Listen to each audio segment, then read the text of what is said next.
Welcome to another episode of the Blackout Tips Podcast. I'm your host, Rod, joined as always by my co-host, Karen. And we're live on a Sunday morning, ready to do some podcasting. Find us everywhere you find podcasts. Search The Black Guy Who Tips. Look us up. Follow us on YouTube, Instagram, all of that stuff. Don't forget Guess the Race, Guess the Race game on Instagram. We got that coming to you Monday. So tomorrow you should start seeing some stuff in that feed. I saw some of y'all are following it. Make sure you like, share, leave comments whenever we put those clips out, trying to blow that up. And we appreciate y'all. The official weapon of the show is the folding chair. And the unofficial sport is bullet ball. And bullet ball extreme. All right, Karen, do you have any banter? I do. All right. Do you have any banter? Talk to me. Do you have any banter? Talk to me. Do you have any banter? Do you have any banter? I do. Banter. Talk to me. Banter. Talk to me. Do you have any banter? I do. Banter. I do. Banter. All right, Karen, banter us up. Yes, as everybody knows, I went from non-glass wearing to glass wearing, and I've kind of made it a point, particularly, over the past few years. I had glasses for a few years of wearing my glasses consistently, because sometimes, I used to get a little lazy and wouldn't wear them like I should. And I was like, I'm going to make a conscious decision. So I wear them a lot more than I used to. And I do not know what I was thinking the other day. I was going on by my business chair and stepped in the shower. And all of a sudden, everything went foggy. I was like, the fuck, why I can't see in the shower? I forgot I had my glasses on. And so when I stepped in the shower, the glasses did what they were supposed to do. It was like, bitch, we don't belong here. And they just started fogging up. So I was like, why can't I see the soap? So I was like, I guess I'm official glass wearer now. I don't know. No, I've never done that one. I think that might just be a you thing. Okay. I think the official glassware thing is you wear them on the top of your head like this, and you forget they're on your face, and then you're looking for your glasses, and then you come around later, and someone has to tell you like, "Hey, they're on your face. You're wearing them." The other day, you forgot your drink. You were sipping on the drink. You were like, what happened to my drink? And I was like, the one you're sipping on? Yes, the one you sipping on. Because what had happened was the drink was to the right of me.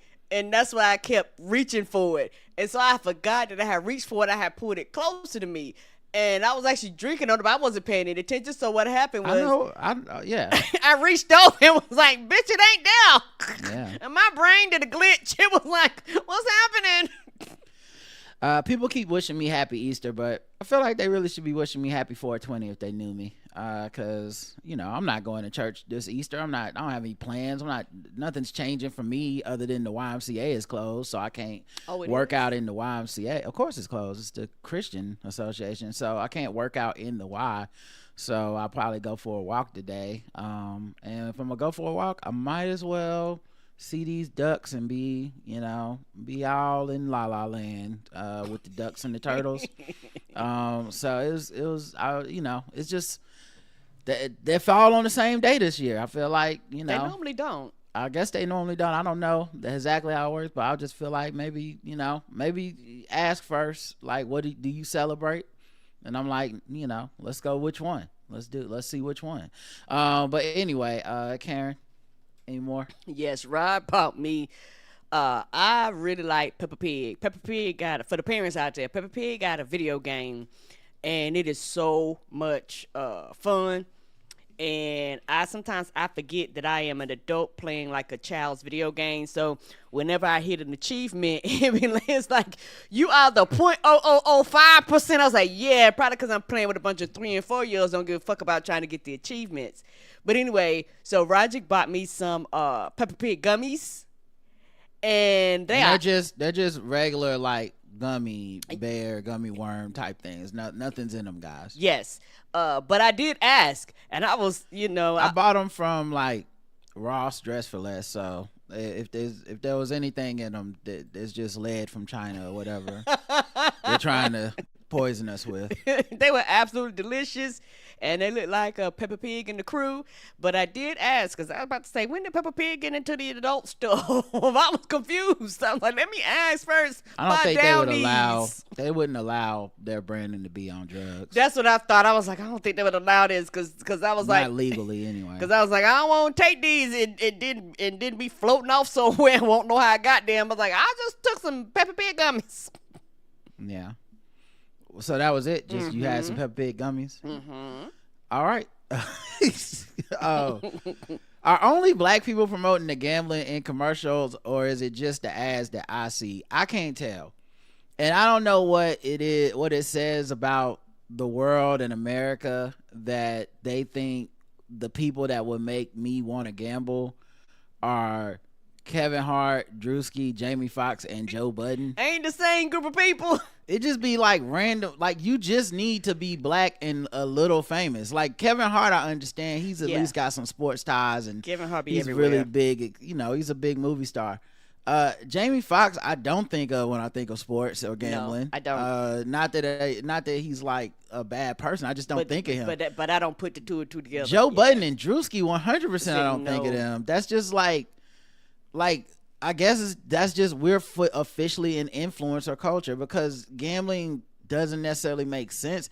You would think that it would be more sports adjacent people. The only time I see sports adjacent people are in the ads for like ESPN bet, and of course they're using their in-house talent. So it's here's Stephen A. Smith, who we already paid to be on First Take, telling you to bet on this. You know. But it's very weird. It's just anybody can be in the sports gambling commercials. And I mean, the question for me is like, who is betting where they weren't going to bet, but then they seen the commercial and Joe Budden was like, I told y'all to run that. And they was like, shit, I got to go sign up for FanDuel or whatever. Child, no, it sells itself. What are we doing here? Yeah, it's just interesting. I mean, I'm not saying it sells itself. I'm just saying it's interesting that they don't have to be related to sports. That's all. Yes, like, because it's a sports gambling. You. If it was just gambling in general, I almost understand that. Like, Jamie Foxx had one that was like the MGM, and it was just gambling in general, and I understood that. But, you know, it's just I really just think we've officially made it in the influencer culture, where it's just like this person you might not even think of Drewski when you think of any sport, but you know his name, you know his face, so sign up. And that is a huge departure, I think, and it says something about how influencer culture and social media and content it won, because that used to be a spot reserved for like your TV stars, your movie stars, your retired athletes, right? Yes. And now that a lot of these guys are a lot of the economy and like Hollywood and all this shrinkage and all this money is coming out, you are starting to see movie stars in commercials, which is something that used to never happen. Like if you that would almost be beneath them. If you could do a movie, you wouldn't even do a TV show. Like there used to be a thing where it's like, if you can be in movies, don't, like, even if you want to be in a TV show, don't. Because then your asking price goes down, or people start thinking of you as a TV person, not a movie person, and movie people get paid a lot more for a shorter period of time normally. But now it's like, you look up, Angela Bassett is selling you a car. She's in 911, the TV show, and she is Queen Ramonda on Black Panther. Like it, like people like you're looking not Bradley Cooper, Matthew McConaughey, Woody Harrelson, like all these people. Chris Evans. Chris Evans in a TV commercial? Oh, I don't know about TV commercial, but I think you lost the plot. I'm talking about TV commercials. Oh, my bad. TV commercials is like, I am seeing people that are stars. I see. And it makes you like, and I'm like, if they doing fucking TV commercials, I feel like the economy is really fitting to go through one, because why the fuck would, you know, Brie Larson be doing a fucking TV commercial when she can be for cars? When she could be like Captain Marvel.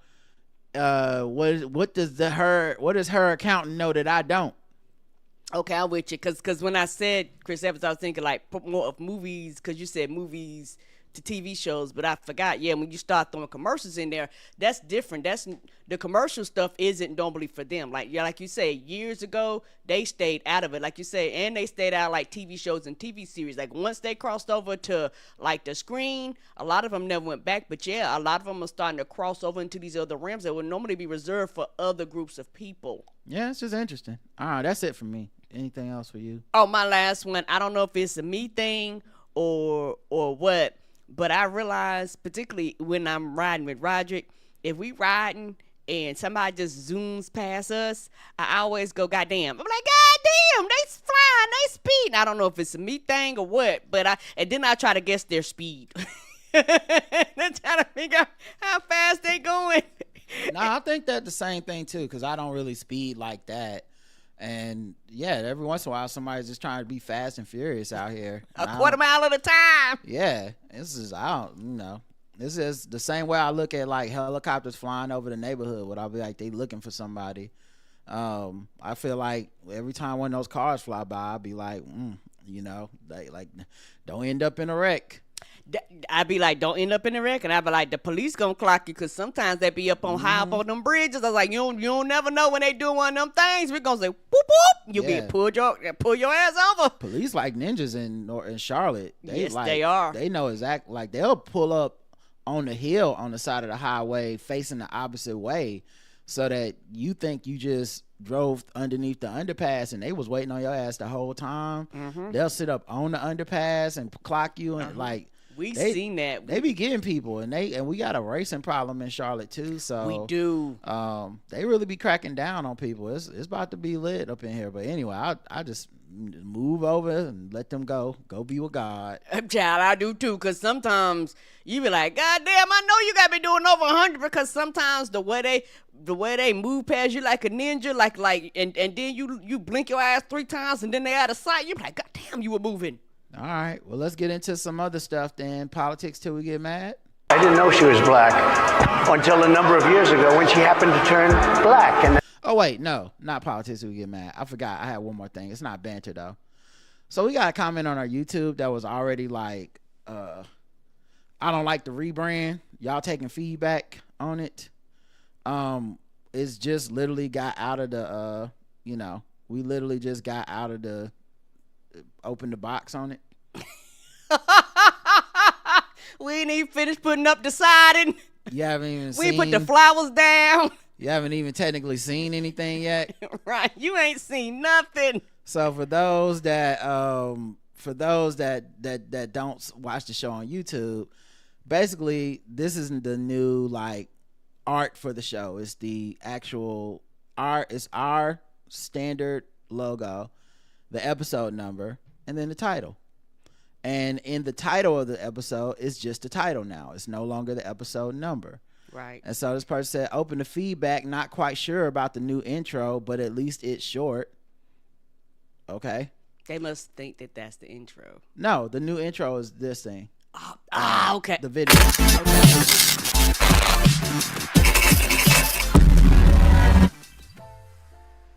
And said, at least it's short. So, okay, you don't like the new intro. That's fine. Not, the other one was short too. It was. And so I guess you liked it better. That's nothing wrong with that. I did like having an episode number in your original YouTube descriptors. The episode number is tiny and lost in the new graphic. I think change, updates, rebranding are always a good thing, but something seems not quite right, but that's just my opinion. Person said new intro and logo look cool, feel fresh and sharp. Thank you, JT Dread, you a real fan.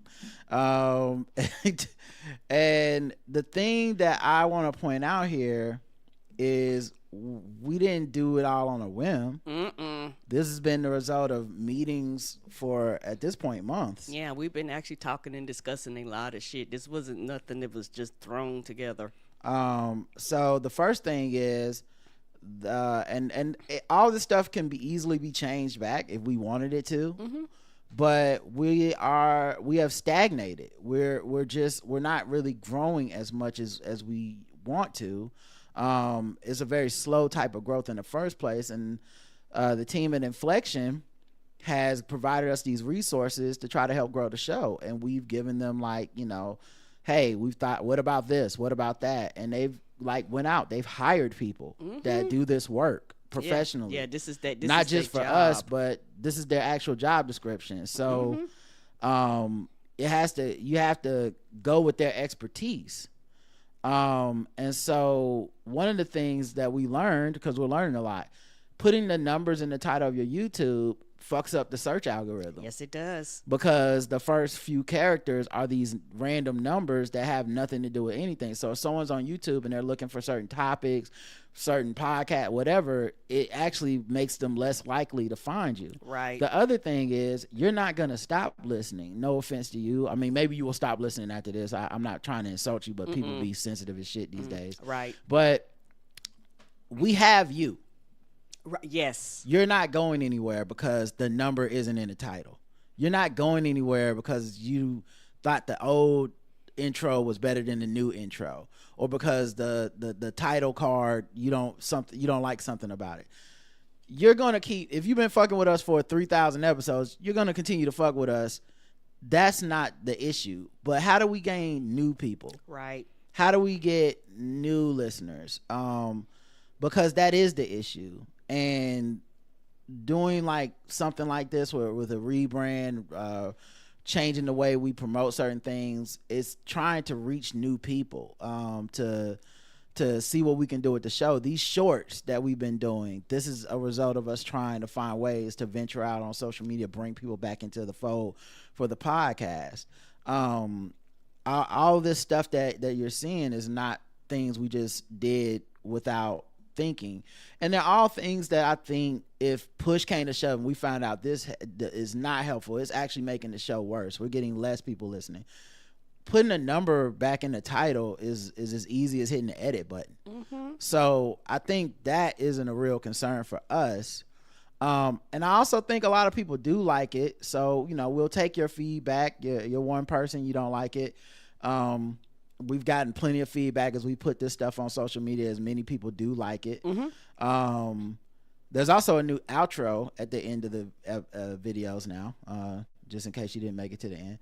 But yeah, like, it's all good. We appreciate it. But just, it wasn't haphazard. It was thought about, and there will be more coming. Like, no changes, and we'll see as things, if they're not successful or they don't catch on, then we'll probably have to try even different stuff. Right. But the goal is to grow the brand, you know, and we try to be transparent about these things.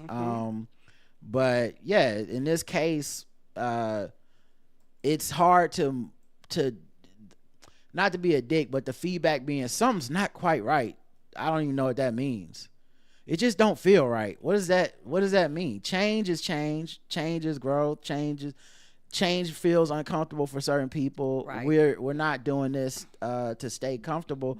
When we were pitched some of these ideas, we were like, let's think about it. I don't know. Yeah. But I think that's the thing with expertise. When you have somebody that knows what they're doing, it to me, if you don't want to change, then don't talk to the people. Don't hire the people. Don't bring them work in. with the Don't people. waste their time. Tell them, honestly, if we didn't want to change, I would have never said yes to us going on Inflection Network. We would have just been like, no, we like what we're doing. Right. But they're not changing the content of the show. They're not changing what we do.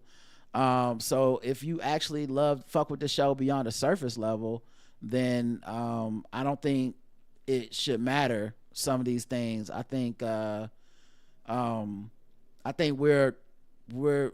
doing our best to grow and be sustainable in a time where we would like to reach more people, and for many different reasons. So I think that's what's happening. If you know, like I said, you're not required to like it, and you can dislike it. It's all good.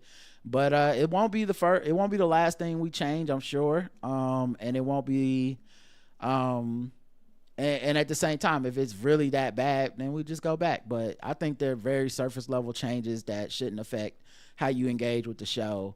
Their dislike has been noted. Yeah, and also, as of right now, a lot of the changes have been more cosmetic. Yeah. Than anything else. Well, it's mostly cosmetic because, like, no one's coming in telling us what we can and can't talk about. No one's Right. telling us how long the show needs to be. No one's telling us anything like that. Everything we're doing is with our full consent and input on the brand. Like, no one's coming in and directing us to do shit that we don't want to do. Agreed. These are all things that honestly we've never had the resources to do before. Yeah. Things that we've had ideas about trying, and shit might, depending on how shit goes, man, I hopefully will be doing stuff that's accomplishing our dreams in a way that y'all haven't seen before, and that might make people uncomfortable too. And that you know, we'd like to do a tour at one point, you know, Yep. go to different cities and like have spots and do live shows there. That's This, the you know, goal. people might not, they might, I just liked it in Charlotte. Hey, that's okay, cool, that's you know what I mean? Like, it's but in order for us to do that, you know, you can't just have these people come in and be like, man, fuck what you said, we just doing what we do, so you're paying me for nothing? Like, no. Right. You got ideas, let's see how it, if it's fresh, let's see if it changes anything, and we'll find out together, guys. So, you know, I appreciate the input, but that's the answer to your thing is, you know, I can't, and I, something Nebula says doesn't quite feel right. I don't even know. That's not Yeah. really something we can act upon. So Right. And also the thing is, it's a learning process, you know, for us too. We're learning new things. We're expanding our horizon and things like that. And we're just, I know for most people, they're along for the ride, and we're grateful, you know, for those people. And the thing is, just like we've made other changes, like changes in certain intro music and things like that, and people are like, well, I didn't like the change, and eventually they do like the change. So, you Yeah. know, you might not like it now, but eventually you may. yeah, the other thing, you know, that we could, like, we're experimenting, meaning like we may put the number at the end of the title. So if, you know, like this, it could be really that simple. Like, that's why I said I'm not mad at the feedback. I appreciate the feedback. I actually think maybe I was supposed to put the number at the end. I can't even remember now. But you know, we're experimenting and doing stuff throughout. So maybe I think maybe that was, I think we were supposed to put the number at the end. So that's on me. But yeah, the number shouldn't change if you listen to it. Plus, the way the podcast comes up, it's in sequential order in the playlist if you're subscribed to the podcast playlist on YouTube. But if you go and look at like other podcasters who are big on YouTube, which we're not big on YouTube, like these, we're very new into this burgeoning territory for us. They don't put the numbers At all. Yeah, they don't It's in the put the numbers. description. They just put the show out, and so some of it is learning from what people are doing that is successful, and kind of trusting the process. I mean, some people just put the date, like they don't even tell you what the fucking episode's Totally about. is. It's just, this is the Pat McAfee show live Thursday. Like it's so yeah, you may see more changes, but as always, we appreciate the we appreciate the concern and whatnot, because I know it comes from a good place. All right, now politics until we get mad. I didn't know she was black until a number of years ago when she happened to turn black, and now she wants to be known as black. People have got to know whether or not their president's a crook. Well, I'm not a crook. I've earned everything I've got. There's an old saying in Tennessee, I know it's in Texas, probably in Tennessee, that says, fool me once, shame on, shame on, shame on, shame on you, shame on you. Fool me, we can't get fooled again.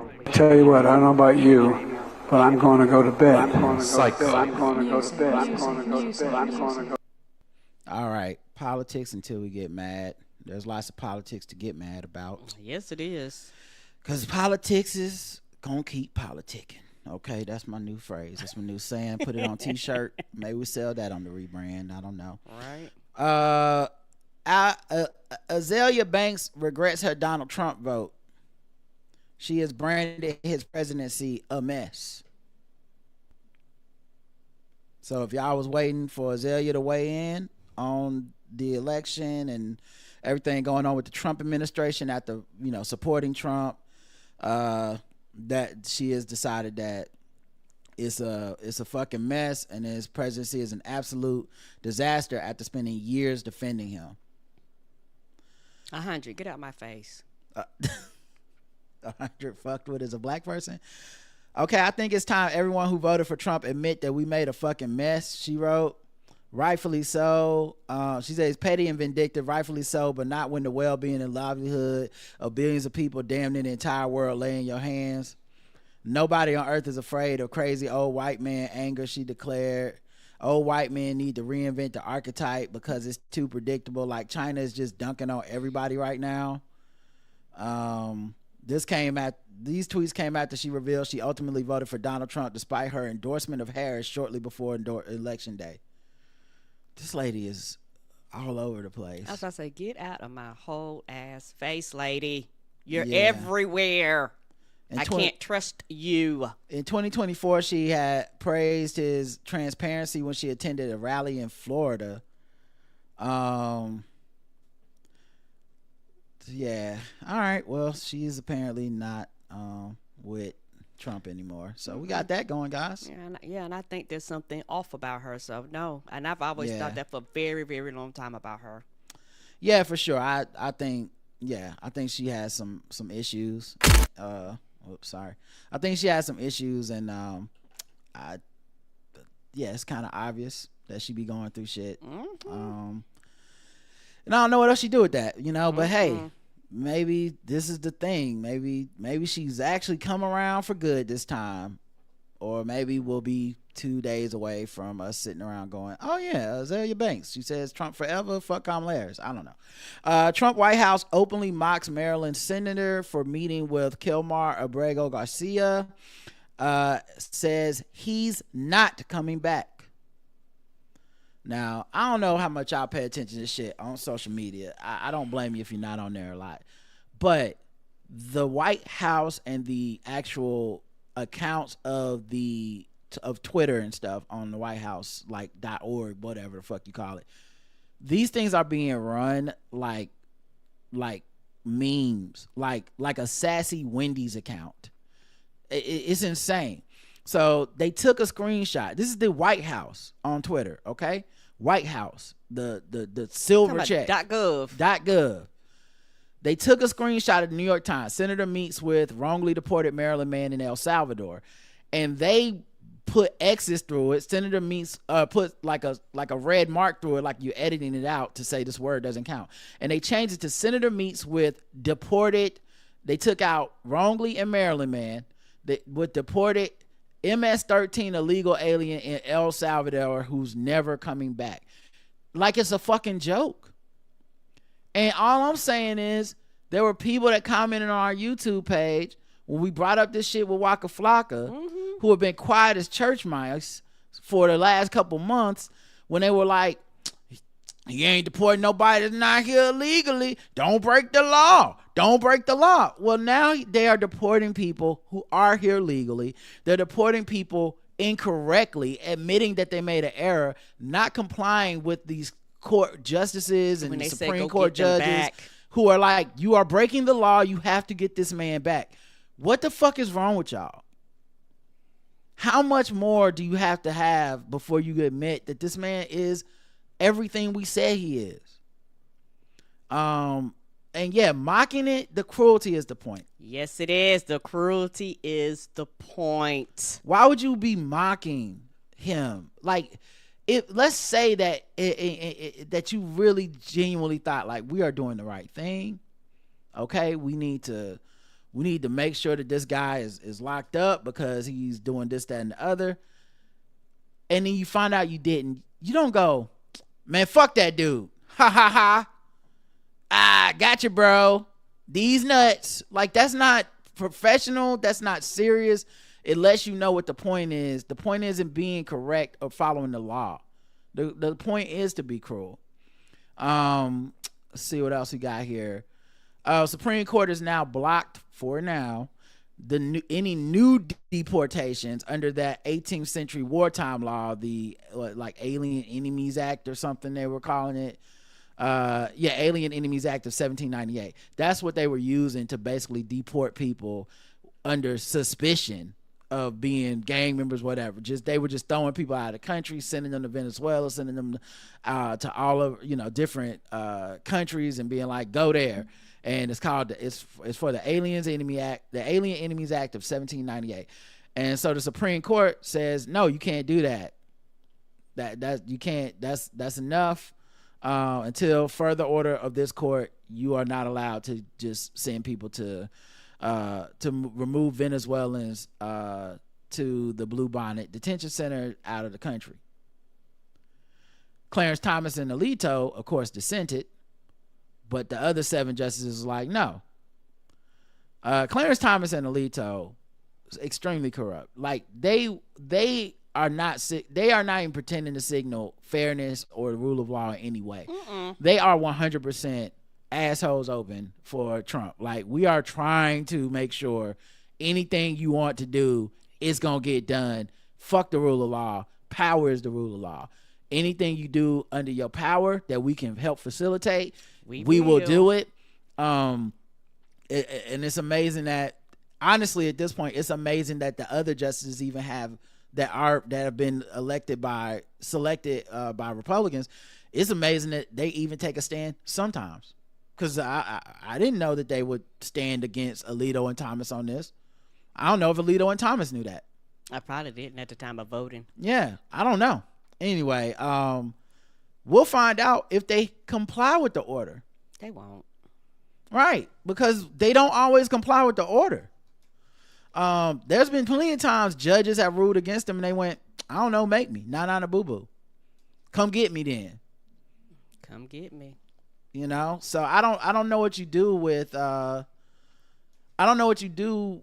What do you do if this administration just keeps deporting people and they're like, okay, Supreme Court, whatever. What is the check on that balance? Right? System of rules, system of checks and balances. What is the check on that balance? Who's going to check that power? Mm-hmm. And I say this, and I will keep saying this again. A lot of Democrats and a lot of liberals are under the illusion that we still have rules when it comes to Donald Trump, and we don't. And the reason why I say that is not that we don't have rules, they're not going to follow them. So you actually, when people go, well, that's the law is this and the rules are this. Well, what happens when somebody takes your gentleman's handshake that y'all wrote in the Constitution and shit and say, fuck it? What do you do? Just saying that you can't do that is not enough. Yep. Let's see. Boeing delivery plant in China is the latest hotspot in the tariff war. Boeing jet returns to U.S. from China amid tariff war.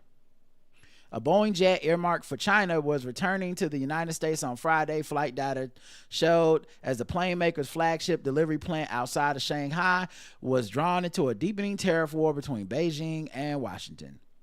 The return of one of several jets waiting for final work and handover to a Chinese carrier at the completion center in Zhoushan is the latest sign of disruption to deliveries from a breakdown in the industry's decades-old duty-free status.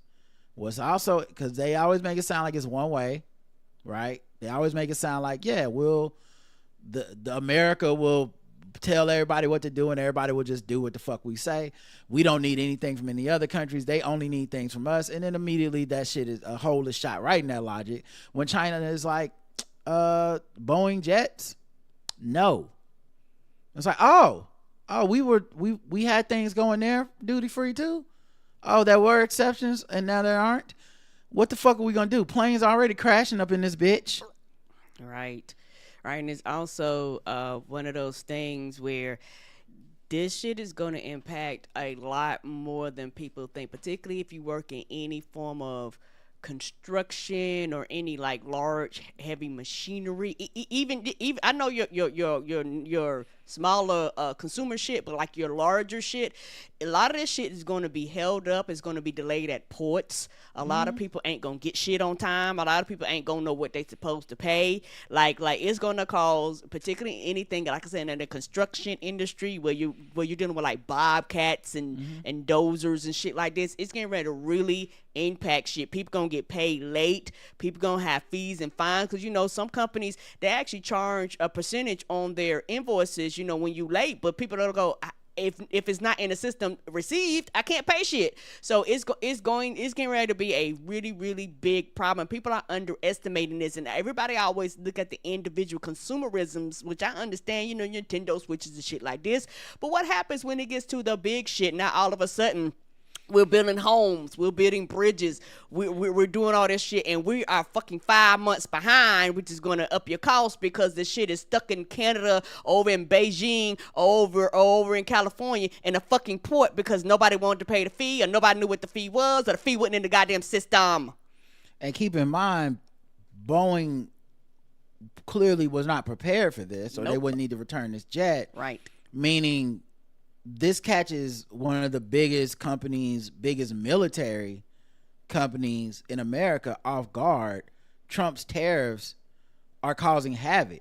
These are unforeseen consequences. They were operating as business as usual because he does shit on a whim, and you hope that it does. But when he's just like, infinity tariffs on China, it fucks things up in the business community as well. Yep, and the thing is, a lot of these CEOs, CFOs, you voted for this bullshit. You voted for this, and now you're mad because it's fucking up your coins. Harvard fights back. University refuses sweeping federal demands to overhaul campus policy or lose funding. The government has said they are going to take away their funding. They sent a letter out, which the government says was an accident, to send a letter out saying they were cutting the funding from Harvard, which you look at two ways. The first one is what Karen just said under her breath, which is, oh, it's not an accident. They meant to do this. Okay. That's one way to look at it. The second way to look at it is an accident. That's how fucking inept these people are. Agreed. They might have been planning to do this. They may have written it out. They may have been like, we are going to... Shit is rolling out downhill so fast. I don't know what is incompetence and what is malfeasance and what is on purpose, what is conspiratorial. It's all blending together. I could believe either one. I could believe that they are just lying. They did mean to send it out, and maybe they're realizing it's going to be more complicated in court. They're taking some losses in court, and they went, oh shit, say you didn't mean to send it out. But then they said today, we didn't mean to send it out, but we are still going to do it. We are fighting on this policy, which I could believe that could also be the truth, that they were like, we didn't mean to send that out until July, but fuck it, it's out there now. It's already out there. Like because I've seen them contradict things that were said by officials. Like the press secretary is like, Trump said this, and that night he's like, I didn't say that. I don't know what's by design and what's not. I really don't. And I think that chaos is a big part of the problem. Yeah, it's just a shit show. It's no unity, and the thing is, and this is just my personal opinion, I think Trump be saying anything, and I think he be telling them that shit, and that 12:02 when the person go out there, that's what he said. Yeah. And then 3 hours later, when people are like, we don't like this, he'll come out and say he didn't. That's what I'm saying. That. I don't think it's part of a plan. Is my point. So when it's like, no, they meant to send it out, but I think he may have said send it out, and then later on was like, oh no, don't. Okay. We weren't supposed to send that out yet.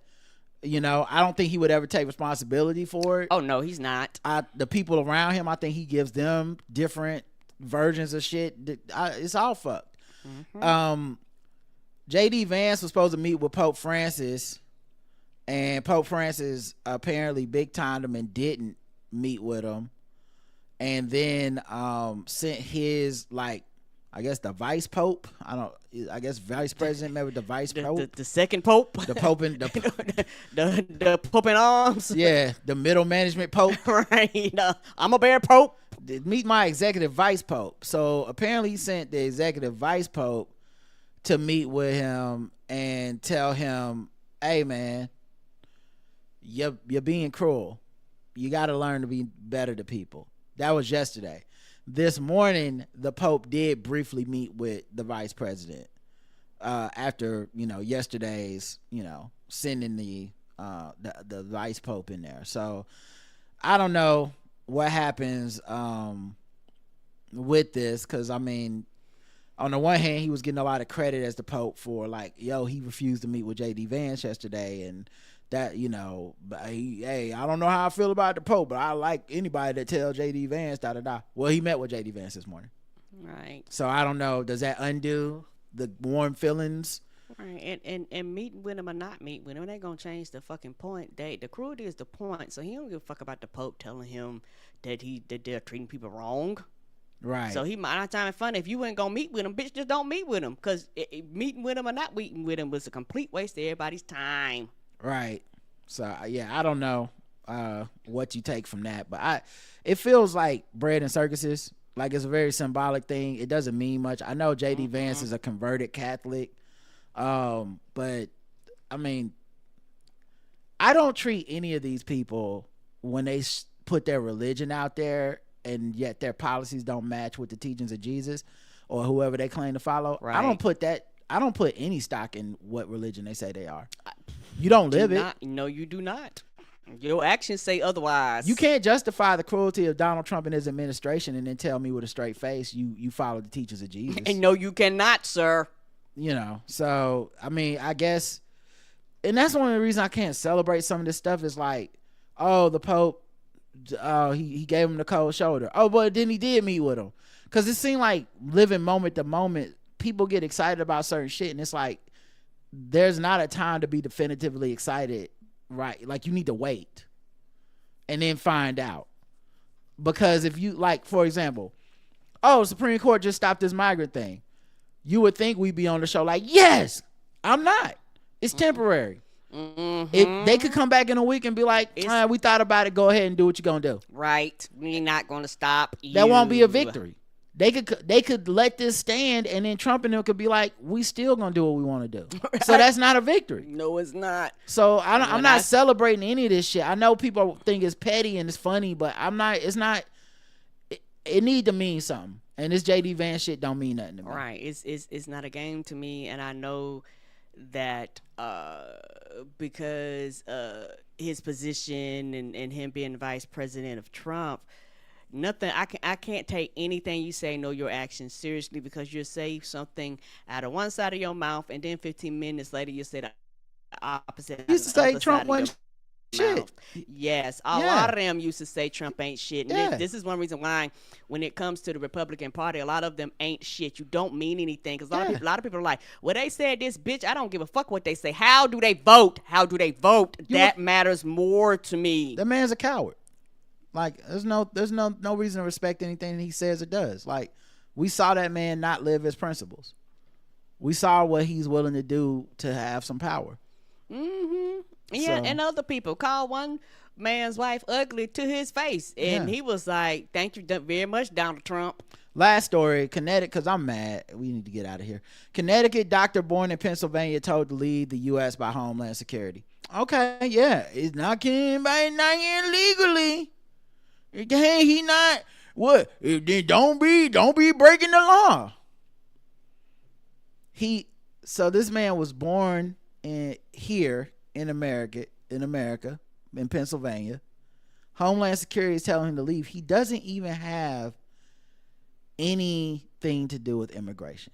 There's 2 Massachusetts immigration attorneys who are also U.S. citizens who got emails from Homeland Security telling them to leave. This man does not even do that. I really have no idea how my email ended up on that list unless someone else was using that as a false email. I don't have anything to do with immigration, and I never thought that I would have needed the services of an immigration attorney either, and that's where I find myself. Yeah, because now you have to fight the court now. So now I have to waste my money for if y'all to try to fucking execute this, and I'll be like, I'm born here, bitch. How can I go somewhere I've never been and don't have no association with? And it's random. Like, the immigration attorneys that find themselves getting the email, they got the emails because their clients have provided their emails as contact. Like, hey, talk to my immigration attorney. So at least that is germane to a case. Right. This is just some random spam. This shit, and with their propensity to deport anyone and then be like, we ain't taking you back even if we fucked up. I don't know how anybody can feel good about this. Yeah, you like, I have to get a lawyer, because if y'all decide to do this, y'all not gonna just randomly take me. Right. This is insane that that's allowed to happen. All right, let's move into some other news. Let's see, what do I want to talk about? Let's just do some regular ass news.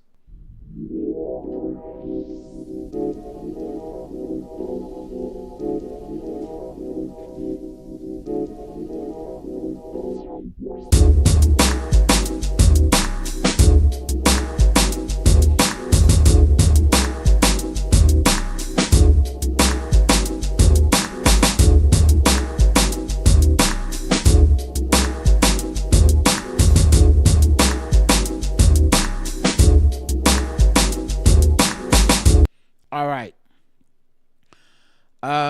Drake says Universal's promotion of Kendrick's Not Like Us at the Super Bowl and the Grammy shows intentional defamation in new legal papers. Another one? He's amending his lawsuit, Karen. He's updating the lawsuit. He ain't gonna let this shit die. And as long as he don't let it die, people gonna still have them jokes. People still gonna be dancing to Just Not Like Us. People still, it's like his ego will not allow him to. Kendrick tour started last night. Oh. Yeah, it was sold out. Oh, that's right. We're gonna be seeing him in a few more weeks. Yeah, but the tour started last night, and here comes Drake adding 26 new pages to his 81-page lawsuit. So now it's 107 pages. Focusing on events that took place since the initial filing. His legal team claims that Lamar's Super Bowl halftime show was shown to over 133 million people, including millions of children, it notes, who never before heard the song or any of the songs that preceded it. It was the first and will hopefully be the last Super Bowl halftime show orchestrated to assassinate the character of another artist. Child, you was a smooth 5 minutes of this goddamn Super Bowl. Like, what the fuck are you talking about? Well, not just that, but like, them kids I heard it. Right. His whole thing is on the belief that is based on this belief that no one actually listens to or likes Kendrick Lamar. It's all just manipulation from Universal as a music label. And I don't know. I saw the sold out football stadium full of people, not an empty seat in the house last night. And I don't think Universal created them people. I don't think that was AI. I don't think they're robots. I don't think they were bought. Some of those people were children. Okay. They probably paid a lot of money to go to that concert. Right. I'm pretty sure they paying Kendrick. It ain't the other way around. I'm pretty sure people just like the song and they don't like you possibly, or they don't mind that the song's about you enough to not support Kendrick Lamar. The complaint alleges that Lamar purposely excluded the word pedophile during the Super Bowl performance, and that on information and belief we would not have been permitted to perform, and he would not have been permitted to perform unless it was omitted from the lyrics. That is because nearly everyone understands that it is defamatory or to falsely brand someone a certified pedophile. Yeah, I doubt, I'm gonna be honest with you, I doubt that the NFL or NBC came to Kendrick and told him don't say it. I'm not even joking. He edited that himself. Yeah, I doubt they even came. Not that they would have to, but I just doubt they did. Drake's counsel also points out that Not Like Us, which won Song of the Year and Record of the Year at the 2025 Grammy Awards, was played during the telecast and televised to 15 million viewers, which would not have happened without UMG's consent. They note that the audience members in attendance sang along to Not Like Us during the telecast, but that Grammy's YouTube page excluded it from subsequently posted clip. Additionally, they state that UMG CEO Lucien Grange high-fived and hugged Dr. Dre while Not Like Us played through a post-mortem YouTube clip on the high five doesn't include the song. Oh, okay. Oh, so he mad his peers was laughing and singing? But then they didn't put it on YouTube. Once again, this lawsuit is so much about social media and the internet. Oh, yes, it is. So much of this is about his perception on the internet because he's so focused with it, which is probably why he pays for bots and all that shit. And I'll get to the other part that lets me know 100% he's about the internet. But I'll just always remind people, if Drake had his way, the only thing that would have changed is that this would have been the song Family Matters, where he is accusing Kendrick Lamar of being abusive to his wife, saying Kendrick's kids aren't his, saying Kendrick was molested, stuff like that on some of his other songs. Drake just lost. Drake also made claims that are not verified, and his song just was not as popular and people don't care. Agreed. But it's not like Drake was holding himself to this high litigious legal standard of like, yo, I would never defame a man. He was defaming Kendrick the whole time. He was defaming other people that had nothing to do with the beef. Nothing. So he just lost, and he lost and looks like a bitch because of this. He literally is just proving over and over that he is not like us. He is not of our culture. Everyone takes an L, but everybody doesn't have to be a loser. Ain't that a child? Yes, I took a lot of L's in my life. Everyone got to take an L. That's a part of living. But this man got a loser ass mentality, and it's been exposed for the world to see. When it looked like he was on top of the game and he had a loser mentality, people could at least be like, nah, he's winning at life. Now these lawsuits just revealed that Buddy just got a loser point of perspective. The other thing he did was he went on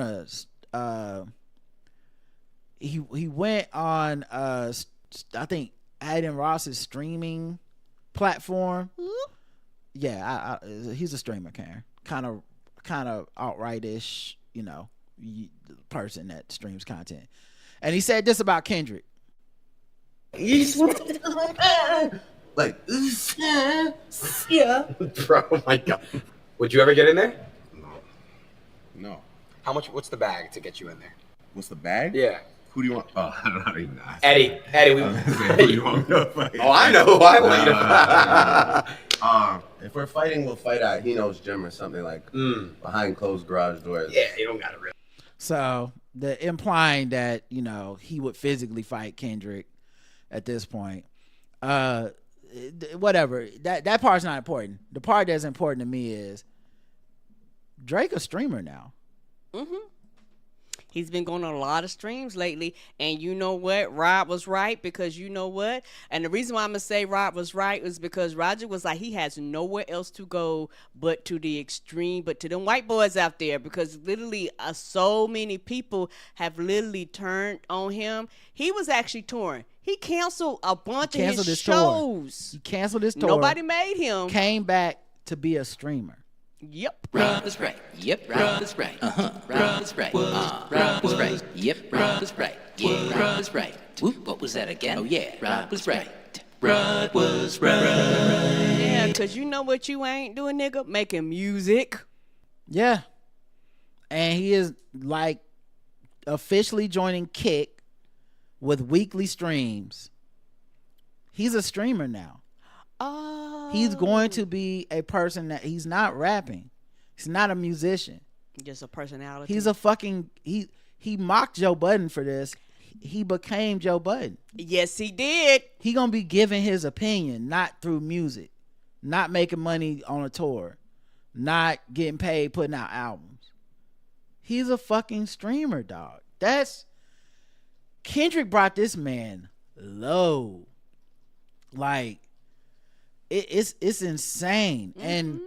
And the thing that I'm double high-fiving myself on for being right, because y'all know I love to be right, is that Adam Ross is one of those dudes that's kind of like manosphere adjacent.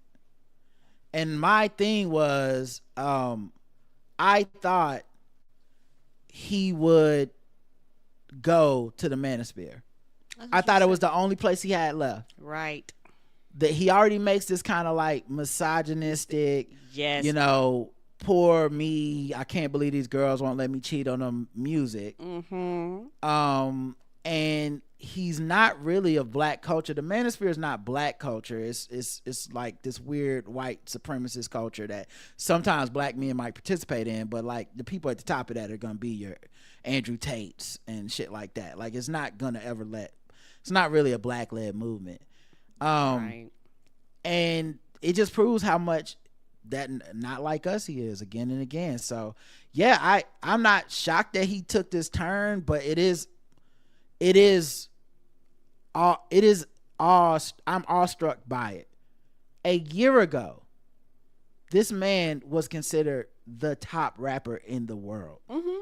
A year ago, like almost to the date. Like, this is about when the Kendrick started dropping Euphoria and shit, and it just, if you would have told me the day that he said drop, a year later Kendrick would be on tour selling out stadiums, and he would be on a stream talking to Adam Ross like a nerd that got beat up in the shower and got beat up at school and is in the shower at home. Like, I should have said, I would go, I would say, and I should have been like, whoo, and then I would have karate kicked him. Right, when he took my comic book, sir. Yeah. Wow. How the mighty have fucking fallen. Mm-hmm. Yeah, and the thing is, tell him Kenny did it. Tell him Kenny did it. And it's also one of those things where it didn't have to be like this, but like you said, you didn't know how to take that L. You kept doing frivolous lawsuits. You're suing your label, and it's not that people won't work with you, but I bet you a lot of people you phone calling are not picking up the phone like they used to, because not trying to be funny, the way Kendrick with the fucking scalpel just carved you to your core, and he carved you so bad that he was literally calling other people out for even fucking with you, and was basically saying you run to these people for these reasons. And it's one of those things to where people are like, nah, I'm good, nah, because I can guarantee you, it's not the fact that he don't got no ties, no connection, not the fact that people won't work with him at all. It's just for the fact, in my opinion, people that he probably desires to work for, he probably has personal beef with them because either they said nothing or they said, I'm down with Kenny. Yeah. You know what I'm saying? And he's taking that shit like it's a fucking personal attack against him. Yeah. And that's part of the problem, too. So people are like, hey, dog, I can't work with you. You're hot right now. If you've ever dealt with a narcissist, he just reminds me so much of just the idea of the narcissist is always like, no, I have everything under control. Even when they everybody is seeing the things in the way that I want them to see it. Everyone knows I'm the winner because I say I'm winning. And I'm just happen to not, I canceled my tour, but that had nothing to do with this. I'm doing streams. That has nothing to do with this. Yeah, I'm suing Kendrick, but that's because I'm standing up for artists and like there are some flying monkeys who will fall for that. I've seen them. These people online that are like, Daddy Drake say we doing this, but in just general, everybody's like, damn, you look pathetic. We thought you was somebody. Yeah, and it's to the point where I'm not trying to funny. Me and Roz at the Hornets game.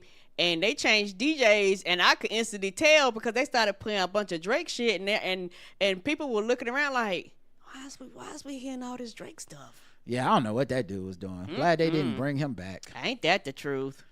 All right, let's move into something else. How about some maybe some Who news? Okay, let's see who is doing stuff.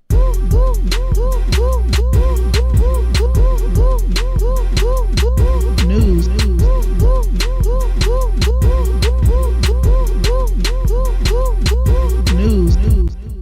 Who news? Yellas Beezy denied bond adjustment to attend son football game. Child, who was a Yellas Beezy? If you had to guess, what would you think Yellas Beezy? A rapper. The rapper who's charged with capital murder for the killing of Dallas rapper Mo3, which is probably pronounced Mo, asked the judge for a bond adjustment to attend his son's football games, but that was denied. Yeah, I can see that being denied. No. Yellas Beezy will remain under house arrest for the foreseeable future. The rapper who's charged with capital murder for the killing of Dallas rapper Mo3, maybe Mo, asked the judge for a bond adjustment to attend his son's football game was denied. Beezy filed a petition in March seeking permission from the court to be able to leave the house to support his son, a measure he said would ensure continued family engagement and stability. Both sides were presented in court on Friday, where the judge ultimately decided to rule against his request. You better come and see you before or after the game. You better stream it, because no, you will not be going out there. Yellas Beezy, real name Marquise DeAndre Conway, was arrested and charged with capital murder in March in connection with the 2020 shooting death of Mo. According to court documents, Beezy was indicted by a Dallas County grand jury on allegations that he hired Kewan Dontrell White to carry out the killing, which took place in broad daylight on the Interstate 35E in Dallas. Damn. Authorities say White chased Mo on foot after a car chase, shooting him multiple times as the rapper attempted to flee. The incident was captured on traffic cameras. A bystander was also injured but survived. White and another man, Devin Brown, have also been indicted in the case, with White already serving a federal prison sentence for a separate firearm offense. Yellas Beezy was initially held on $2 million bail, but he was able to come up with $750,000 to post bail. The indictment doesn't specify the motive for the alleged murder for hire plot, but my guess is you're probably telling, like, the people who are in jail that have been caught, that we know their names, must have implicated them. Of course. And if I'm not mistaken, I think I seen this video. You know how you randomly going down? I think I seen, if I'm not mistaken, it's a video where they caught up with the person, they stopped, and the person panicked and was riding around and ran. Yeah, it was like one of them things. I was like, what the hell is happening here? Let's see, Beezy rose to prominence for his 2017 hit That's On Me, and has collaborated with major artists like Quavo, Gucci Mane, and Lil Wayne.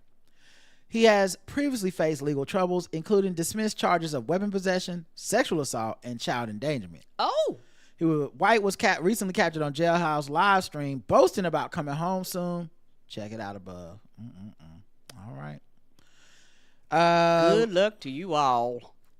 UK rapper and YouTube star Young Philly hit with second rape allegation overseas. Oh no! British entertainer Young Philly faces serious allegations abroad as authorities investigate troubling accusations in Mogalov, Spain. The 29-year-old entertainer, whose legal name is Andres Felipe Valencia Barrientos, allegedly assaulted the woman after performing at a beachside concert in a popular Spanish resort town. The alleged victim, a British woman vacationing in Magaluf, reported the incident to authorities in the United Kingdom several weeks after returning home. She claimed Young Philly inappropriately touched her in a nightclub and later sexually assaulted her in a hotel room. Ooh. The woman told police that the alleged rape occurred after she engaged in consensual sex with one of his friends in a hotel room. Spanish authorities have already investigated the allegations. A judge in Palma is now reportedly seeking cooperation from Australian officials to request Young Philly be questioned under oath regarding the incident. And he's on trial in Australia. His latest accusation adds to his mounting legal troubles. He's already involved in a separate sexual assault case in Australia. He's facing multiple charges stemming from an alleged incident in Perth in September 2024, where prosecutors claim he sexually assaulted a woman in her 20s in his hotel room following a performance at Hillary's. He pleaded not guilty in Western Australia to 3 counts of assault occasioning bodily harm, 1 count of strangulation, and 4 counts of sexual penetration without consent. So this man got multiple cases across the globe. I'm about to say across continents. Yeah. Damn. That doesn't look. It doesn't make me not believe. Don't want that international penis. Keep it to yourself. These British rappers, man, they ain't no joke, right? They out here doing stuff. They menaces, proper menaces. DigDat convicted of savage attempted murder in drive-by shooting. Another rapper. A London drill rapper, Karen. Okay. DigDat, the British drill rapper, is found. He was found guilty by the Old Bailey, London's Old Bailey. You know the Old Bailey. He was found guilty of attempted murder stemming from a violent drive-by shooting in London's Notting Hill. They made a white man movie off of that. I thought it was lovely over in Notting Hill. Y'all telling me it's drive-bys? Right. In the Notting Hill? Y'all not safe over there in the not. Is Bridget Jones' Diary safe over there? The 25-year-old artist, whose legal name is Nathan Takasi, showed no visible emotion as a unanimous verdict was delivered. Not unanimous. He was behind the wheel of a stolen Audi when he fired at least 6 rounds towards another car, critically injuring 27-year-old Daniel Ofei Ntao. The victim sustained gunshot wounds to his head, mouth, and torso, but miraculously survived after undergoing emergency surgery. Yeah. Detective Constable Hannah Forrest, part of the Metropolitan Police Specialist Crime South Unit, described the incident. This was a savage attack, with the victim requiring emergency surgery after being shot in the body, mouth, and head. The verdict in this case shows that this violent criminality will not be tolerated on London streets, she explained. The jury also convicted him of multiple firearms charges because he wasn't supposed to even have a gun, which I think, they are no gun place. So yeah, he got found guilty. Dig that. Going wrong way down the one way. Apparently so. We hate to see it, guys. We hate to see it. Nivea breaks down in tears during emotional performance. Who? Singer. Karen's going with singer. R&B singer Nivea had a tearful moment on stage during a recent stop on the Millennium Tour. You did it, Karen. Wow. You been on point today. Yeah, child. Millennium Tour. I know nothing about this. While performing her hit ballad Complicated, the singer became visually, emotionally struggling to get through the lyrics that seemed to overwhelm her. The crowd expressed support for her as she wiped away tears and pushed through the performance. Many in the audience later took to social media with clips of the moment quickly going viral. Viewers praised her for her strength. Though many expressed concern for the 43-year-old throughout the years, she has been very vocal about her struggles with substance abuse and a stroke she suffered after giving birth to one of her kids. Oof. However, her career has recently had a resurgence on reality TV shows such as Queen's Court, Eat, Slay, Love, and The Empire. She spoke out about her brief breakdown. Oh, my lamb, I'm truly speechless. I can't believe I got so emotional on stage tonight, but it was the first time all 4 of my kids got to see their mama do her thing. I was just overcome with joy and proudness. My family, cousins, and nieces were there, and I felt all the love and energy from my hometown, she wrote on Instagram, sharing an image of her crying and embracing her kids. Oh, that's sweet. Right? It's nice to have some nice ones after the murders and the rapes. Ain't that the truth? Okay. So she was just crying because she was so happy that her family got to be there. And she had a stroke after one of her kids was born. Like, this is a big moment for her. For real, though. And she's 43, and this is a resurgence in her career. So who knows what ups and downs and struggles she had to go through to be able to, like, have this moment. Ain't that the truth? I love it. Good for her. I don't know nothing about this lady, and now I want her to win. It's that simple. Right. It don't take a lot for me. Yeah. All right, let's get out of this segment. Okay, we all know this segment is trash because we don't be knowing these people. And that's really all it's for. Have no idea. Let's go to another segment where we also don't be knowing these people. Let's do some white people news. All right. White people news. We're bringing egg salad to the barbecue. We might be problematic or a little bit dim. That sounds really harsh on our fragile beings. It's white people news. Biggest white people news last week was nothing to do with, Trump and the world at stake. It was them people going to space, them women's.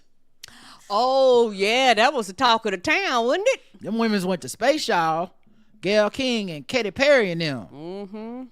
Well, somehow Katy Perry's been the one that's been catching most of the heat. And people have been trying to defend her and the other women on some women things. Like, guys, y'all are just picking on them because they women. To which I would say, no, people are picking on them because they, at a time like now, they went to space for 4 minutes, spent all that money, and expected us to come back and be like, that was so inspirational. That's really what happened. And people are just over it. It's the same way that when the celebrities made the video crying and singing about COVID and how we're all together, people was like, now's not the fucking time. I don't care. I don't need Brad Pitt to tell me that it's going to be all right. Anyway, Kesha posted a photo with a Wendy's cup after Katy Perry's space trip prompted Wendy's to post a snarky tweet saying, can we send her back? Oh, no. Wendy's getting sassy. And Kesha don't fuck with Katy Perry for real anyway. So Katy Perry returned to our planet to the tune of social media shade from unexpected source, Wendy's. The restaurant chain's whose sassy response to Perry's space flight proceeded to the pop star Kesha sharing a photo of herself drinking some Wendy's. So Katy Perry had posted, I think Pop Crave had posted on social media, Katy Perry has returned from space. Wendy's replied and said, can we send her back? Now, Wendy's has since had to like issue an apology for this shit. That little intern, they was like, look, Sheila, I'm sorry, but you can't do that. But this is what you had me to do. I know, but you took it a little too far. What I think is funny is, so Katy Perry's camp demands they want an apology from Wendy's, which this is all so fucking wild and ridiculous. Oh my God, they need an apology from Wendy's. Wendy's didn't make a joke; they made a choice. That's no words. That's what they said. Yes. The only way forward in space travel is for everyone to work together. She recalled the interview. So she had said the joke was irresponsible. This is $1 billion brand using a platform to publicly demean a woman. Hey, a woman. Well, shit then. All right. Wendy should do the right thing, apologize, and do better in the future, they said. The source close to her. I'm assuming the source is her. What's funny is, like, everybody knew the optics of this, and sending all women was to make it seem like, well, you can't be against this, or you're against women. Mm-hmm. Where, like, I just think it's stupid. I'm gonna be real. I'm a black person. If you would have sent all black people to space right now on Jeff Bezos' little fucking rocket, I also would have thought that shit was hella corny and lame, and they shouldn't do it. It don't matter to me. I think it is a whack thing to do at a time like this. And a waste of money. Yeah, it just don't, especially Jeff Bezos. It just feels like it's really good PR for a man that is eroding our democracy with Trump and through the media, right? So I don't understand what you're saying. He owns a newspaper that won't do anything that is critical of Trump, and he's at Trump's inauguration. Why are you helping give him public relations cover? He don't need you, woman or not. But yeah, so they said, we always bring a little spice to our socials, but Wendy's has a ton of respect for Katy Perry and her out-of-this-world talent, the fast food chain told People. Whether the non-apology will satisfy people's mystery, the mystery source remains to be seen. Anyway, Kesha was like, man, fuck that.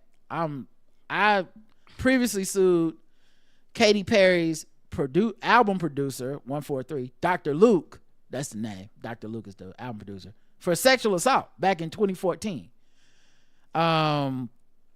So I don't think she fought with Katy Perry for even working with him. Perry is working with Dr. Luke again, and worked with him again in 2024. So you can't do like, well, yeah, that was a long time ago. Last year she chose to work with him and took a lot of heat for working with him in 2024 because people were like, yo, Buddy has been out of pocket. He's been accused of sexual assault by several women. Why are you still working with him while you're making these women empowerment, anthems, Hear Me Roar, Women's World, all this shit. Right. And you're not, like, it doesn't make sense. So yeah, she went on Call Her Daddy podcast September 24, Katy Perry, and said, look, I understand that it started a lot of conversations. He was one of many collaborators that I collaborated with, but the reality is it comes from me. The truth is I wrote those songs from my experience of my whole life going through this metamorphosis, and he was one of the people to help facilitate all that. One of the writers, one of the producers.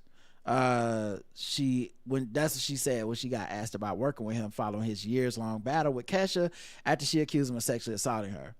I am speaking from my own experience. Like when I speak about Woman's World, I speak about feeling so empowered now as a mother, as a woman, giving birth, creating life, creating another set of organs, a brain, a heart. I created a whole mass heart, and I did it, and I'm still doing it, and I'm still a matriarch and feeling really grounded in that. That's where I'm speaking from. No, still not answering the question. What does any of that have to do with why you worked with him? I think this is the thing about a lot of that type of feminism, TM, the brand, where I'm selling you some feminism. You can't really uphold those values all the time. Right. And when you don't, all of a sudden it's like, hey man, I'm just speaking for me. You know what I'm saying? Like, now you sold me feminism. You sold me women empowerment. You sold me solidarity. You sold me standing up against the patriarchy. But when it came time to sell me an album, you sold me Dr. Luke. Like, you was like, hey, I can't make these hits without him. So yeah, it's interesting that it's getting so spicy over there in white people news just because this fucking space flight. Yeah, and ain't this the one that Tay helped out? Tay helped out Kesha, yes. And Demi Lovato was shitting on Taylor Swift at the time, and Kesha had to come out and be like, bitch, shut the fuck up. Like, Taylor Swift actually privately helped me, gave me money when I was suing this man. Didn't ask for nothing in return, didn't ask for no fucking like shout out.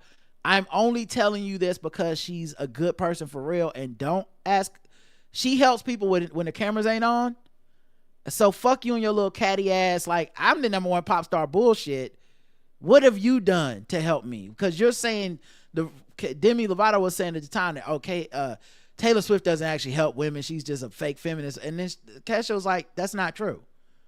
And from my understanding, Demi, I don't think she apologized, but she shut the fuck up. Nonsense, right? Right. Martha Stewart is the latest to troll Katy Perry and the Blue Origin astronauts. I'm telling you, white people are eating this up. Not Martha Stewart. She done hopped up spicy ass in the chat. Come on. Not Miss I'll take your man. My friend, looking at her friends in their eyes, talking about if y'all down now, I'm gonna take your man. She posted a picture when she went to Florida and had a 0G experience. So she was like, she did this shit in like, what year was that? 2006. Yeah, she did a weightless 0G flight in Florida in 2006. In case you spaced out, the 83-year-old lifestyle guru who boasts 8.7 million social media followers captured her Instagram message. Martha has always been ahead of her time. Come on through, Martha. I boarded a Boeing 727 aircraft called G-Force One, an experience where astronauts feel when they reach zero gravity. She said it was zero G was founded in 1993. It costs $8,900 per public flight for passengers aged 12 to 85, and they experience a Martian gravity, 1/3 gravity, lunar gravity, 1/6 gravity, and zero gravity. And costs much less than sending people on a rocket ship to space. Oh, she got jokes. She was like, my experience was much, much cheaper. Yeah. So they get about 30 seconds of zero gravity on this flight. Director Ron Howard used this same technology to film the weightless scenes in 1995 film Apollo 13 with Tom Hanks, Kevin Bacon, and late Bill Paxton. By contrast, the Blue Origin ladies experienced 3 to 4 minutes of weightlessness during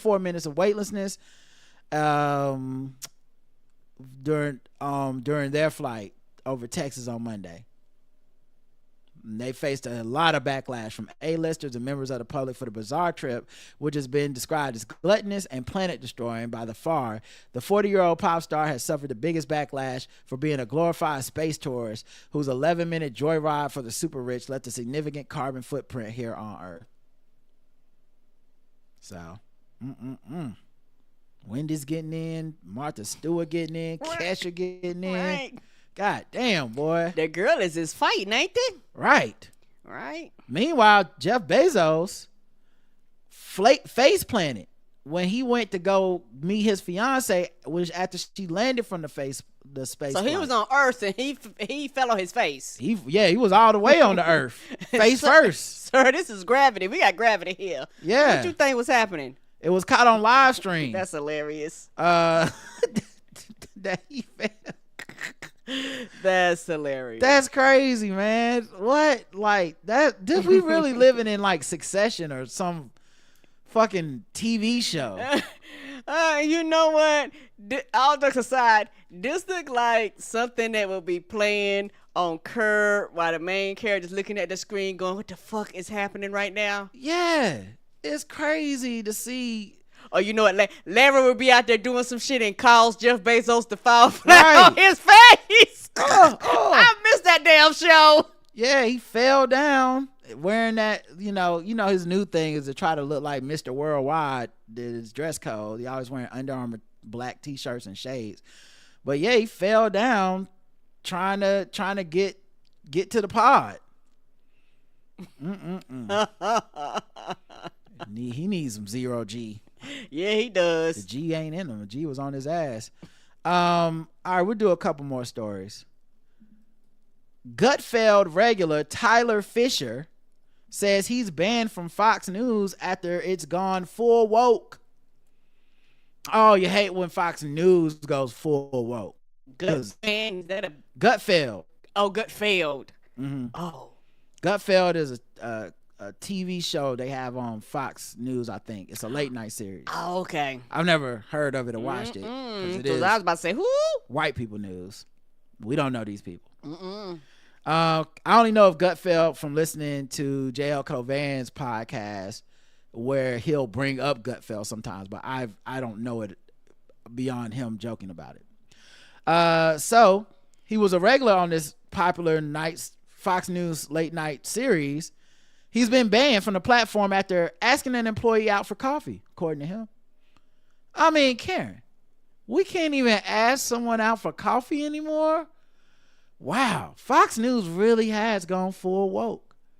Okay, I guess the woke mind virus has taken over the offices of Fox News. They're that strict up in Fox News, Karen. Fox News. That's gotta be exactly what happened, because that's what the man who got accused is saying. He just, hey, would you like to get coffee? Whoa, what are the handcuffs for? There's more to this than that, and Fox News has gotten sued. So they like, no coffee breaks, no. Everybody in Fox News vaccinated. Anyway, you know they are.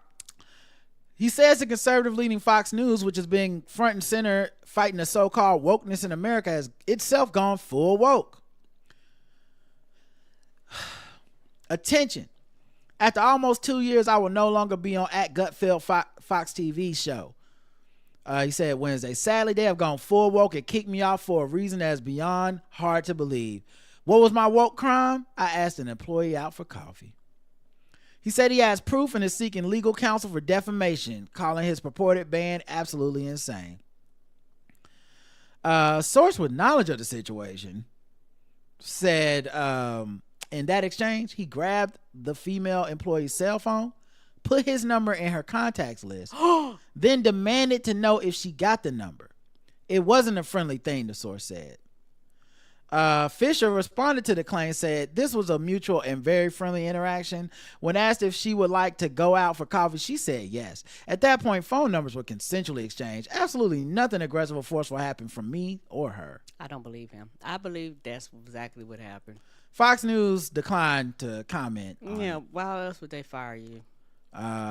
So it was probably caught on film somewhere. He better quit fucking around, because it probably was somewhere like on their site or something like that. They probably got recorded, because that's the thing. People like this are big and bold because they don't really think that the company's going to come out and say anything. But some companies are come out, but hey, we're tired of your bullshit. We, I understand we're supposed to be taking this to court, but stop your bullshit. It's not illegal or against any rules at Fox to ask a grown adult for coffee, but in the woke mind virus world, any advance by a man is labeled as some kind of toxic masculinity. This is why men have stopped approaching women in real life off dating apps, because being chivalrous and doing what men have done forever, showing interest in women by offering to take them on a date, is now turned into a crime. It's beyond tragic to see men hide away in fear. I, for one, will not allow it to happen to me. Proud to be an American where at least I know I'm free. You know what it is for me, Karen? All these dudes that are trolls and pieces of crap like this always turn into, are we not a nation of laws, when it's time to get kicked out? When they finally are facing the consequences of their actions, boy, if they swear they are not like, give me liberty or give me death, right, just pull out the powdered wig on us and just long ass speeches and shit. Go get a quill and just I shall and dip it in shit. You ain't got the wig. I shan't stand for this. Is a gentleman not in his own purview when he seeketh the hand of a lady? Cannot consensual adults agree to dine together? Can I not court a young lady? Whenever I see a miss pon the morrow, at fair dining establishment. Like, Will the tyranny of Fox News know no bounds when trampling upon my unalienable rights? I'd say, damn you Gutfeld and damn you Fox News. Not upon my brow. Right, like, sir. Like, you don't shut your Hamilton ass up, nigga. Right. Stop grabbing pussies at work, bro. Right, Like, you wouldn't have this problem. it's Fox News. None of us think you fucking woke, bro. None of us are sitting around like, Fox News, man. Yo, that zero tolerance up in there. Get the fuck out of my face, bro. I hate these guys. And for those with the wig was not. I got the wig for something else. but it fit. It might come back. It fit. It might come back. God, I hate a troll that try to trick you in this. It's about something bigger than me. Nah, man. I believe you did what they say you did, thinking it was cute, and that's also Fox News' fault because they bring these guys on there and they expect them to know the line. This is all an act. It's a performance. We have an HR department. We have women employees. We have black, brown people that work here because the law requires it. And we don't walk around calling them the N-word. But when the cameras roll, we say, hey, man, I don't see what's wrong with calling people the N-word at work. But then when the cameras are off, we, of course, don't want to get sued, so we don't do that. All right. But you're inviting these free agents. This guy doesn't work for Fox News. He doesn't go through the HR training. And his brand is himself. He's an influencer. Yep. He don't care nothing about you or your brand. Yeah. So, of course, he's there doing whatever. He's like, hey, I don't understand the rules. Hey, we all just making what? We were just saying that it was the woke mind virus. A lot of times, they're the people that cause you the most problems. Not the people that you directly hired, but the ones that you kind of just wing on in. But like, oh, you seem cool. And then all of a sudden you getting sued. It don't be from the people that you on your payroll because they know the rules. It be them one-offs out here winging it. And I'm not saying it's not people on your payroll, but I'm just saying like these guys specifically they're not there for Fox News. They're there for them. Agree. Yeah, like you said, it's not the people. Because I think Bill O'Reilly was on the payroll and he did it. Yeah, that's what I mean. I mean, the probability is higher for somebody like that than somebody on your payroll. Not that they don't break the rules, but it's like, hey, this is somebody that's kind of outside of our this guy's scope. not worried about his check that way. Agreed. Because he gonna make his money regardless. He complaining, but y'all, he gonna go on back to whatever the fuck he doing and cashing them checks without y'all. Last white people news. Flaming sex toys spark blaze, damaging 3 Staten Island homes. Neighbor busted. Okay, you can answer the question. I was like, the fuck the toy set on fire? Was that a part of the feature of the toy? What is happening here? Well, it do get hot. Yeah, was it called Blazing Saddles? What is this? It got too hot?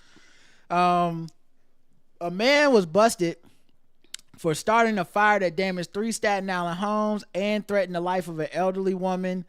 He told authorities that the blaze started when he tried to burn sex toys in his backyard. Now, they are protecting this man's identity, something fierce. White. It's not in none of these. Right. I mean, come on. What? And my thing, it depend on the toy. Child, you liable to blow up the whole neighborhood because some of them toys be having all types of metals and because all the toys ain't plastic. Some of them move and shake and jiggle and get plugged in. Child, what is you doing? Right. Actually, you know what? I did just find his picture. So actually, this is a perfect segue into our next segment. Let's play some Guess the Race, everybody. Okay. How about that? What time is it?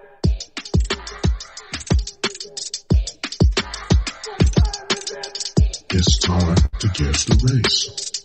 It's time to guess the race. It's time to guess the race. It's time to guess the race. And for those of y'all that are thinking, but Rod, you said it was white people news. Clearly, the answer is in the title. No, I said it's white people news not because of the race of the person. I said it's white people news because it happened in Staten Island. From my understanding, that is the capital of the whites in New York City. That's what all my friends tell me. Don't take your black ass over there. Stay away. That's why I made that. That's why I was over there. So you feel free to guess whatever race you think. Okay. A Staten Island man allegedly caused a 3-alarm blaze that ripped through his neighborhood when he set fire to a pair of sex toys, including a rubber vagina, outside of his home. Rubber vagina? Not a rubber vagina. Was it the Kim Kardashian one? Must be one of them when they make the bottoms. Yeah. Yeah. He was fucking one of them torsos. Mm-hmm. Harry Torres sparked the flames of passion about 1 p.m. Wednesday. Oh, come on. Because they wasn't in his pants, apparently. And scorched his home, 2 neighboring houses, and 2 cars on North Berger Avenue. It's not clear why the 37-year-old lit the inanimate aids ablaze, but his bungled boudoir barbecue prompted officials to hit him with a slew of charges. I want to know what kind of toys they was. Well, he just said well, one is a plastic rubber vagina. Yeah. I don't know what the other was. I started the fire, he allegedly admitted to cops. I was in my backyard of my house. I lit 2 sex toys on fire. What an embarrassing thing to tell the cops. Right. The heavy, deep-seated fire spread to 2 additional homes. The flames also damaged 2 nearby vehicles. What the fuck were them toys made of? That is a flammable rubber. Right. That pussy was flames, apparently. Apparently it was the shit. Right. I know Usher said you gotta let it burn, but I don't think this is what he meant. No, that is not what he meant. They said the fire was under control by 4 p.m. Wednesday and required 6 hand lines and 1 tower ladder to extinguish the flames. While 1 toy was a rubber vagina, it's not clear what the other toy was. Maybe it must have had one of them fucking Tesla batteries in it. Child, people underestimate, because I got some of them. It's all types of metal batteries in them shits. Yeah, maybe that's what it was. And one of them blew up, and then next thing you know, everybody's apartment on fire. Right. Damn. And you know, they got all that equipment up there because that's what the home of the firefighter, Staten Island. Mm-hmm. Okay. I know enough to know that's where they live. There were no injuries reported. He was charged with 4th-degree arson, 2nd-degree reckless endangerment, 4th-degree criminal mischief for the alleged antics. He exited his Thursday arraignment with a soft-spoken voice in his same blue robe and slippers he was arrested in. Sperm caked all over him, I'm sure. Oh, no. Torres pleaded not guilty to all charges. He released on non-monetary conditions. All right, Karen, guess the race of Mr. Harry Torres. I'm still going to go white. Karen's going white. Let's check the chat room, see what they believe for his race, for Harry Torres, the dildo arsonist. White facing Latino, or white passing probably Latino, says Cypher. Not a lot of other guesses going on right now. White says Juan. Karen, of course, says white. Mm-hmm. Seems like most people are going white on this one. The correct answer is white.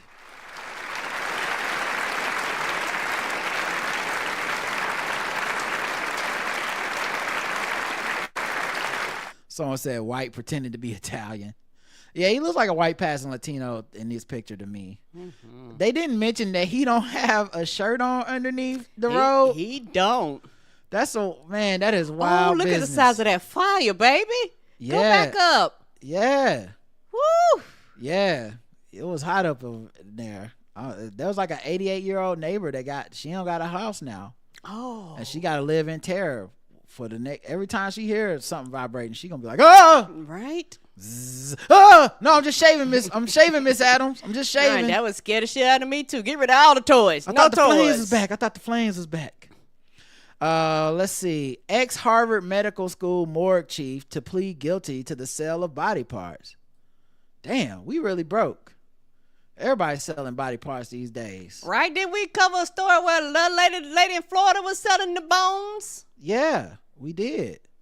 Former manager of the morgue at Harvard Medical School, Harvard, I guess Trump was right, will plead guilty to stealing body parts that have been donated for research and selling them for thousands of dollars to people who collected them as macabre curiosities. What does that mean?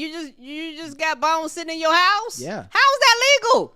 It sounds like it might not be. Okay, I'm about to say We are reading about him being arrested, Ken. Well, no, the people that's collecting them is Maybe they're gonna get arrested too. Okay, you're about to say this is a lot of underground black market bone shit that we dabbing into. Sounds like you have a real bone to pick with them. I do. The supervisor, Cedric Lodge, 57, who was fired by the university in 2023, had been entrusted with handling cadavers that were part of the medical school's anatomical gift program and were supposed to be cremated after the research on them had been completed. But according to the sweeping federal investigation, he turned the morgue into a shopping emporium for brains, skin, and other body parts, supplying them to collectors in several states as part of a criminal network that involves several people, including his wife. Damn, yo, this turned into a federal crime now. Yeah, you know what they always say. Family that graves together stays together. Apparently so. Investigators said he drove the stolen body parts to his home in New Hampshire. The breach went undetected from about 2018 to March 2023, tainting one of the nation's most prestigious medical schools. Hey, baby, you know how he sold this to his wife? He's like, look. We not going to grave dig. I got a way around it, so we don't have to get dirty and dig them up. I'm going to tell them we burning them, and then we just going to turn around and sell them. That way we ain't got, you ain't got to get out here and get your hands. I think that's how he sold it to her. In a filing on Wednesday in federal court in Pennsylvania, he agreed that he would plead guilty to one count of interstate transportation of stolen goods, which carries a penalty of up to 10 years in prison and a maximum fine of $250,000. Under the plea deal, he will no longer face a conspiracy charge. Prosecutors recommended that he receive less than the maximum sentence, but a judge will make the final decision.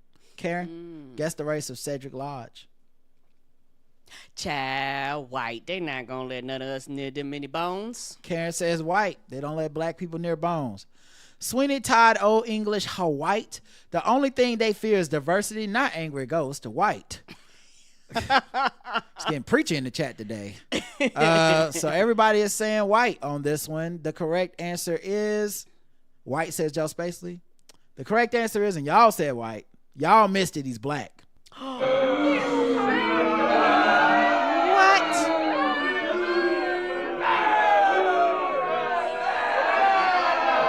Yeah, that's all said right there. They letting us know these white people bones, because you know that's who I was probably donating their bones. That's it. There you go. He look black to me. Yep, you hate to see it. You really do. All right, let's go to the final round. Karen is she's 1-1. Triple the points. Triple the points. Triple the points. Triple the points. Triple the race. Triple the points.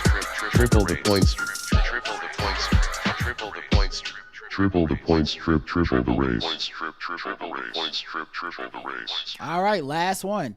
New Jersey police chief accused of pooping by desk and spiking coffee with Viagra. What? Yeah. I guess he was hard to work for. I guess he was shitty at the job.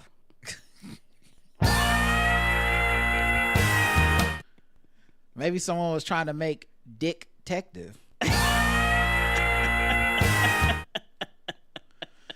That's hilarious. A New Jersey police chief is accused of defecating by death, spiking others' coffee with Viagra, and other harassment. So you just at work like, why is my dick so hard? Justice has got me horny this morning. Can't wait to interrogate this next person.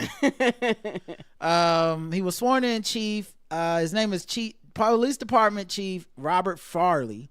He was sworn in as chief in February 2024.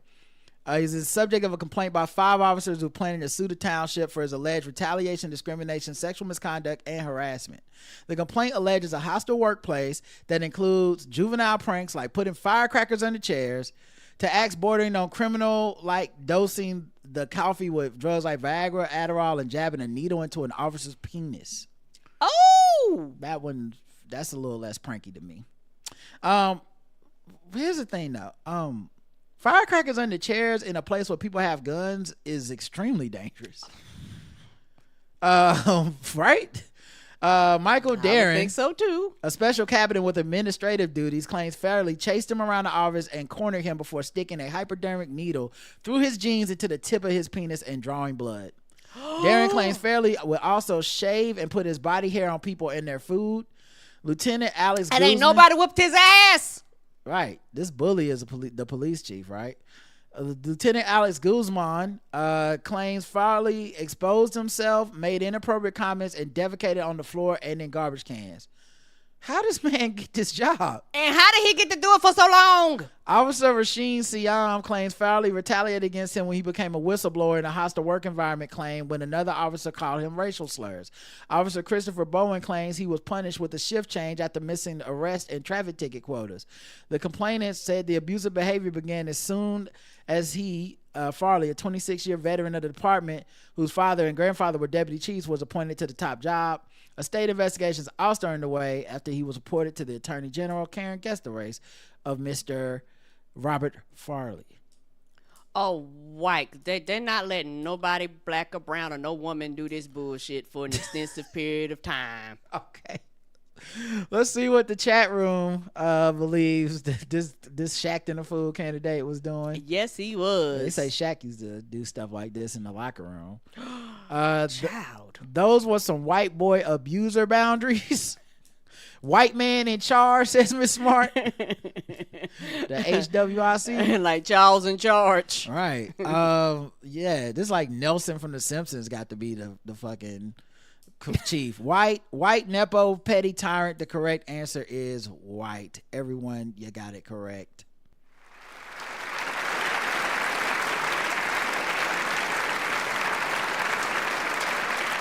Look at these pictures though. This is him shaving himself got caught on camera. No shirt on in the office. He's shaving himself, obviously letting the hairs fall onto a guy, his subordinate's desk. That's fucking disgusting. What a nut job. That's him in his police uniform. And he's been doing it for so long that people actually started whistleblowing, because I was like, I know everybody can't be cool with this bullshit. This is like some I think you should leave sketch show level of bullshit that he was doing. Yeah, not trying to be funny. Y'all carry guns on you. That's the thing. Right. You're dealing with other adults that carry guns on them that are strong. I'm surprised nobody hemmed you up, but I don't give a fuck who you are. Don't do this bullshit. How did they not just shoot his ass? That's what everybody got a gun. How you so sure they won't shoot you? That's crazy. Anyway, sword ratchet this time.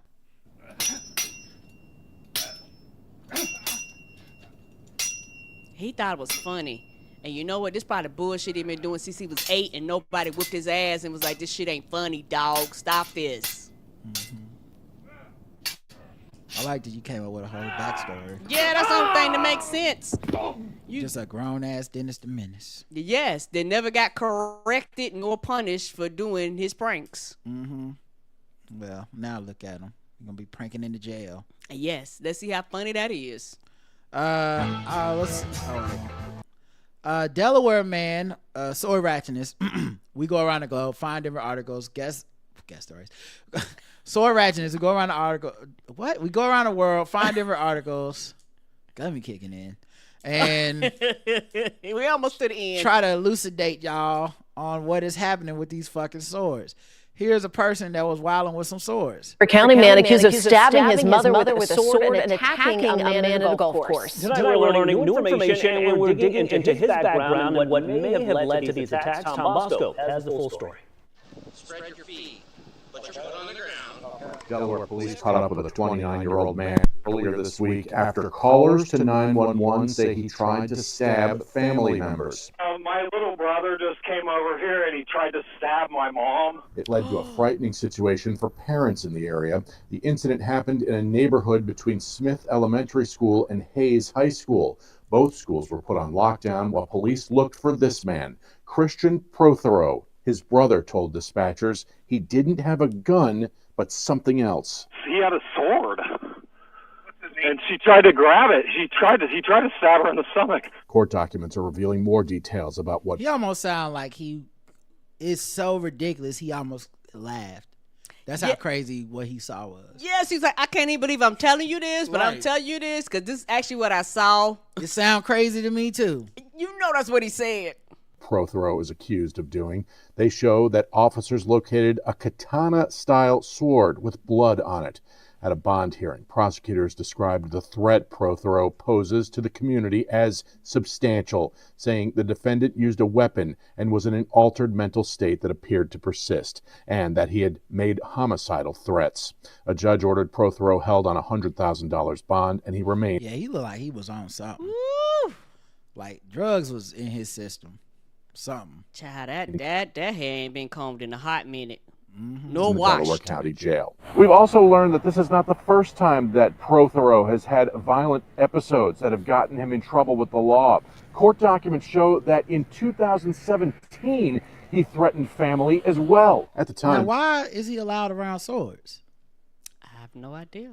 Why is there a sword in any place he can get to it? That's crazy. Let's steal all the weapons. Did he go buy a sword at the sword store? Why don't they have like a waiting permit situation? Why don't they have to be like, nah, you got to wait 72 hours. Make sure you're not going to go medieval on nobody. And Prothero was 21. The criminal complaint says he attacked his mother. He struck his mother, put his hands around her neck, and told her he was going to kill her. He was charged with aggravated menacing, domestic violence, assault, and disorderly conduct. He pleaded guilty to the menacing. The other charges were dropped, and he served 2 years of community control. On the 911 call, family told dispatchers that Prothero is suffering from schizophrenia, but now he's facing serious charges, felonious assault, and could face more once the grand jury hears the case. On your side in Delaware, I'm Tom Bosco. So y'all be careful, man. Y'all Please don't let people just have swords after they already shown they can be violent. Maybe take the swords away so that they cannot continue to be extra violent. I would say so too. All right, y'all. Thanks for listening. We appreciate you. Thank you for the feedback on some of the changes we're making around here. Plenty more changes are coming soon. They are. Look out for our Guess the Race stuff on socials. I'm putting it in the show notes so you can follow it from your social media and share them and enjoy them and comment. We hope that people enjoy them, and we're always looking for new people to hop on board. Until next time, I love you. I love you too. Mwah. Bye, everybody.